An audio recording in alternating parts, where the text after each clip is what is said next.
دن رات کو چہرے پہ نقاب ڈال کے نا تو مسجد کی گلیاں گھوم رہے تھے عمر فاروق، مدینے کی گلیاں گھوم رہے تھے. ایک دو گلیاں رہ گئیں تو فجر کا وقت ہو گیا.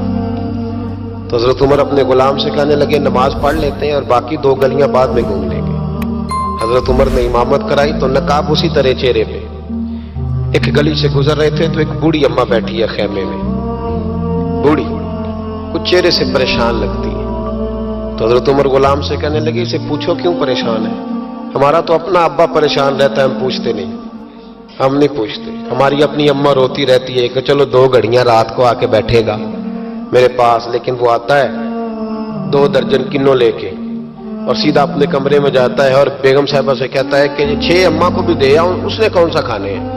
تو وہ پلیٹ میں لے کے آتی ہے. پھر ماں کا دل ٹوٹتا ہے کہ یہ کمائی تو میری تھی، یہ تو بوٹا میں نے پالا تھا، لیکن یہ کس بیوپاری کے ہاتھ چڑھ گیا. ہم تو اپنے ماں باپ کو ٹائم نہیں دیتے، لیکن جب لوگ اللہ سے ڈرتے تھے رویہ کیا تھا. حضرت عمر فاروق رضی اللہ تعالیٰ عنہ خادم سے کہنے لگے بوڑھی سے پوچھو. تو پوچھا اماں السلام علیکم. وعلیکم السلام. اماں کیا بات ہے؟ تو اماں کہنے لگی جاؤ دوڑو، تمہیں کیوں بتاؤں، دیہات کی سیدھی سادی بی بی، جاؤ بھاگ جاؤ. کہا نہیں اماں مہربانی کرو اندر تو آنے دو. بڑی منت کے بعد اماں مانی. عمر فاروق عام آدمی نہیں جس سے دنیا کامتی ہے. حضرت عمر اندر گئے. اماں کیوں پریشان ہو؟ تو اماں کہنے لگی تمہیں کیوں بتاؤں، میرا اپنا دکھ ہے. چل اماں بتا دے، تیری مہربانی. تو اماں کہنے لگی میں ایک بیوہ ہوں، بے اولاد ہوں، کوئی میرا سہارا نہیں. مجھے عمر فاروق سے بڑی شکایت ہے. میرے اوپر 25 دینار کا قرضہ چڑھ گیا ہے اور 3 دن ہو گئے میں نے روٹی نہیں کھائی، اور عمر نے میری خبر نہیں لی. حضرت عمر کو پتہ چل گیا لاوارث ہے، اس کا کوئی 2 4 10 ہزار ووٹ کوئی نہیں. ایک کو میکے سے 6 مربے نہیں لے کے آئی، ایک اکیلی تنہا. اور بھائی جب اللہ کا خوف ہوتا ہے تو پھر انسان ان غریبوں کو بھی مناتا ہے. پھر ریڑھی والے کی بھی اہمیت بڑھ جاتی ہے، پھر رکشے والے کی قدر بھی بڑھ جاتی ہے. حضرت عمر فاروق رضی اللہ تعالیٰ عنہ کہنے لگے اماں عمر سے شکوہ ہے؟ کہاں؟ جناب عمر کہتے ہیں میں نے ایک جملہ کہا تو اماں نے تو مجھے لاجواب کر دیا. میں نے کہا اماں عمر کو کیا پتا کہ تو بھوکی ہے اور مقروض ہے، اسے کیا خبر؟ تو اماں کہنے لگی کیا کہا تم نے؟ عمر کو خبر نہیں، اسے پتا نہیں؟ تو عمر سے کہو نا چھوڑ دے حکومت، اس کے حوالے کرے جو خبر رکھ سکتا ہے. کیوں بیٹھا ہے پھر؟ ہمارے حکمران کہتے ہیں ابھی میں صدمے میں ہوں، نکلوں گا تو بات کروں گا. نہ ادھر ادھر کی تو بات کر، یہ بتا کہ قافلہ کیوں لٹا. مجھے رہزنوں سے غرض نہیں، تیری رہبری کا سوال ہے. ہاں تجھے جواب دینا پڑے گا. حضرت سیدنا عمر فاروق رضی اللہ تعالیٰ عنہ سے اماں کہنے لگی نہیں خبر رکھ سکتا تو حکومت کیوں کرتا ہے، چھوڑتا کیوں نہیں؟ تو حضرت عمر کہتے ہیں میں کانپنے لگا. دوڑے گئے جناب عمر.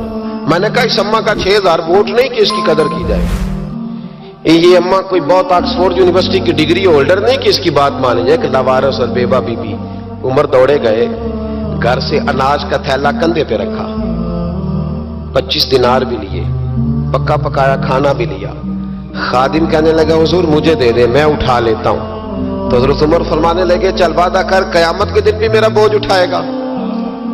کہنے لگا جی نہیں وہاں نہیں اٹھا سکتا. فرمایا پھر آج بھی نہ اٹھا، مجھے ہی اٹھانے دے، یہ میرا بوجھ ہے تو مجھے ہی. اماں کے سامنے 25 دینار بھی رکھے.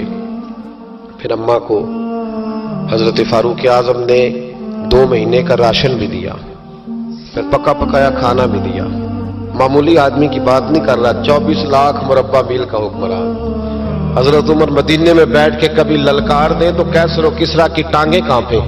جناب عمر فاروق رضی اللہ کھانا کھلا کے اماں چارپائی پہ تھی تو عمر نیچے بیٹھ گئے. کہنے لگے اماں چل عمر کو معاف کر دے، چل جانے دے، کوئی عرض نہیں، بیچارے کو پتہ نہیں چلا. تو اماں کہنے لگی تو نے پھر عمر کا ذکر چھیڑ دیا.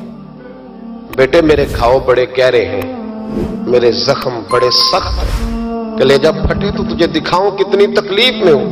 میں تو پکا ہوا پھل ہوں، کسی وقت بھی دنیا سے چلی جاؤں گی. میں نے عمر کو معاف نہیں کرنا. جب میں قبر میں جاؤں گی نا، نبی کریم علیہ السلام آئیں گے تو میں عمر کی شکایت کروں گی. میں کہوں گی حضور اس سے پوچھئے یا رسول اللہ بیوہ اور بوڑھی کا خیال ہی نہیں کیا. تو آپ کے غلام کہتے ہیں میں نے عمر کو کبھی اتنا روتے نہیں دیکھا جتنا آج روئے. کہنے لگے اماں عمر کو میں جانتا ہوں وہ کمزور ہے، یہ شکایت نہ لگانا، وہ کمزور ہے، مقابلہ نہیں کر سکے گا، یہ شکایت نہ لگانا، چل معاف کر دے. تو اماں کہنے لگی اچھا تو مجھے کچھ اچھا لگتا ہے، جا تیری خاطر عمر کو معاف کیا، تو پیارا لگا ہے، جا معاف کیا، تیری خاطر معاف کیا، تیری خاطر عمر کو معاف کیا. حضرت عمر فاروق کہنے لگے مجھے لکھ کے دو. کون اتنے جتن کرتا ہے؟ کون؟ کسی سے کہنا جا اپنی اماں کو منا لے، تو کہتے ہیں نہیں نہیں میری غلطی کوئی نہیں تو مناؤ کس بات پہ؟ ہمیں تو 20 دلیلیں آتی ہیں. جا ابا کے پیر پکڑ لے. پتہ ہے نبی پاک علیہ السلام نے فرمایا جس کا باپ راضی ہوگا اسی کا اللہ راضی ہوگا، اور جس کا باپ ناراض ہوگا وہ سارا دن وظیفے پڑھے، اس کا اللہ راضی. یہ ابو داؤد شریف کی حدیث ہے. نا جی بڑی مہربانی پیسے نہ لائیے گا. اب بات سنیں، وہ بھی میں سمیٹنے کی طرف آ رہا ہوں، ختم کر رہا ہوں، آپ میری بات پہ توجہ رکھیں. عزیز بھائی، نبی کریم صلی اللہ تعالی علیہ وسلم نے جو اپنے غلاموں کی تربیت کی تو حضرت عمر فاروق کہنے لگے لکھ کے دو، لکھ دو. تو اماں کہنے لگی آپ لکھیں میں سائن کر دیتی ہوں، آپ لکھ دیں میں سائن کرتی ہوں. حضرت عمر نے لکھا فلاں بنت فلاں کو عمر سے شکایت تھی، پھر انہوں نے عمر کو معاف کر دیا. اماں سائن کرنے ہی لگی تھی، سائن کرنے ہی لگی تھی کہ مولا علی شیر خدا آ گئے، حضرت عبداللہ ابن مسعود آ گئے. اوہو عمر یہاں بیٹھے ہوئے ہو، میں سارے مدینے میں تلاش کر رہا تھا، یہاں بیٹھے ہو، وہ کچھ لوگ ملنے آئے، نکلو. اماں نے سنا کہ یہ عمر تھے تو اماں اٹھ کے کھڑی ہو گئی. آئے ہائے عمر تھے، آپ عمر تھے؟ تو جناب عمر کہنے لگے اماں تو نے جو کہا ٹھیک کہا، لیکن اپنے وعدے پہ قائم رہا، یہ ذرا سائن کر دے. اماں نے سائن کیے تو حضرت عمر فاروق فرمانے لگے علی آ گئے ہو تو بطور گواہ تم بھی دستخط کر دو. عبداللہ ابن مسعود تم بھی بطور گواہ جب سائن ہوئے تو جناب عمر نے رکا لپیٹا اور مولا علی شیر خدا سے فرمانے لگے علی یہ رکھ لو، مجھے لگتا ہے میں تم سے پہلے دنیا سے جاؤں گا، اور جب میں پردہ کر جاؤں نا تو یہ رکا میرے کفن میں رکھ دینا. اگر حضور علیہ السلام نے پوچھا نا میری امت کے ساتھ کیا سلوک کر کے آئے ہو تو رکا نکال کے کہوں گا یا رسول اللہ ایک بوڑھی ناراض تھی میں اسے بھی راضی کر کے آیا حضور یہ میں راضی. بھائی جب تک ہم اللہ سے نہیں ڈرتے معاشرہ اصلاح پذیر نہیں ہو سکتا. جب تک یہ وظیفہ پک نہیں جاتا کہ اللہ میرے ساتھ ہے اور اللہ مجھے دیکھ رہا ہے تب تک حالات بہتر نہیں ہو سکتے. جب انسان یہ وظیفہ پکا لیتا ہے تو پھر چونٹی پہ بھی ظلم نہیں کرتا.